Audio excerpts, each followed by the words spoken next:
रूस और यूक्रेन में चल रही जंग के बीच नाटो ने एक बड़ा कदम उठाने का फैसला किया है। दरअसल नाटो के सैनिक और उसके सहयोगी अब नॉर्वे में एक प्रशिक्षण अभ्यास शुरू करेंगे। इस अभ्यास का मुख्य उद्देश्य नाटो देशों को खुद का बचाव करना। ये अभ्यास रूस की सीमाओं से महज कुछ दूर पर होगा, जिसे नॉर्वे में आयोजित किया जाएगा। इस प्रशिक्षण में 27 देशों के करीब 30,000 सैनिक, 200 विमान और 50 जहाज इस अभ्यास में हिस्सा लेंगे, जो इस साल नाटो सैनिकों की सबसे बड़ी संख्या है।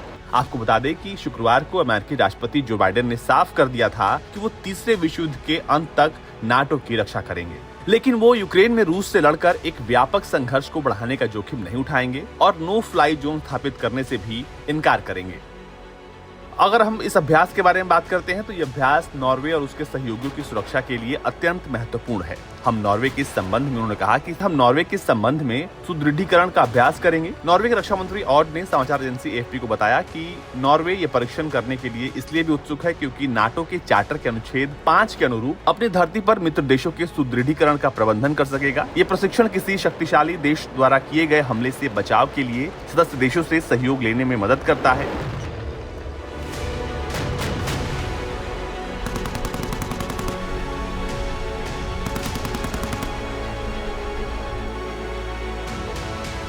पड़ोसी स्वीडन और फिनलैंड, जो आधिकारिक तौर पर सैन्य गुट निरपेक्ष हैं लेकिन नाटो के तेजी से करीबी साझेदार हैं, वो भी प्रशिक्षण में भाग लेंगे, जिसका समापन 1 अप्रैल को होगा।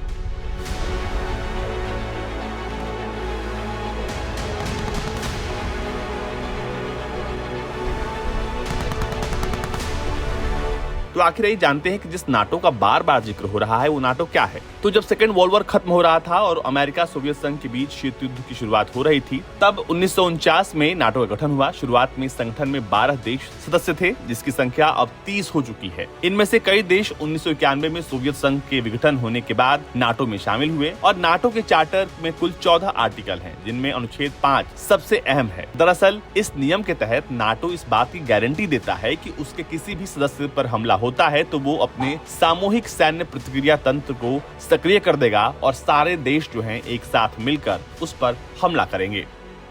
Bureau report, Bharat.